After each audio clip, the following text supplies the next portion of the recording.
दिनै उदांस्रि सान 80थि उदांस्रि साननि बयनिसिमबो गोजोन एबा गाहाम हामलायथि बावबाय। बे समाव नैबे जोंनि सनितपुर जिल्लानि सिङाव थानाय राङापारा हालाम, बे राङापारा हालामनिनो नैबे जुगेल सेन्टारनि साखाथियाव थानाय इउएन एकाडेमि फरायसालिया दिनै 80थि भारत उदांस्रि सानखौ गाजा गोमजा मेहेर गोनाङै फालिदों। बेवहाय जोङो बायदि हाबाफारि लानानै जोङो फरायसाफोरखौ थुलुंगाखां, हादरनि फारसे थुलुंगाखां, माहारिनि फारसे थुलुंगाखां बे थांखिजों जोङो माखासे हाबाफारि लादों। गिबि हाबाफारि बायदियै जोङो फिरफिला बिरहोनाय, फरायसालियाव फिरफिला बिरहोनाय बे हाबाफारिया जोबनानै थांबाय।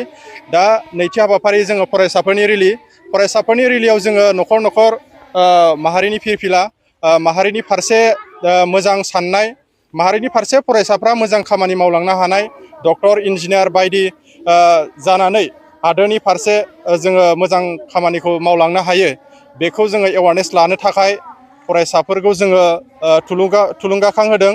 नैबे हाबाफारिखौ जोङो बोसोरफ्रोमबो लानाय जायो। देग्लायबो जोङो बेसेबां किल'मिटारसो हान्जा बे हान्जा सुरनाया 2 किल'मिटार जोङो बोसोरफ्रोमबो लानाय बायदि देग्लायबो जोङो लानाय जादों।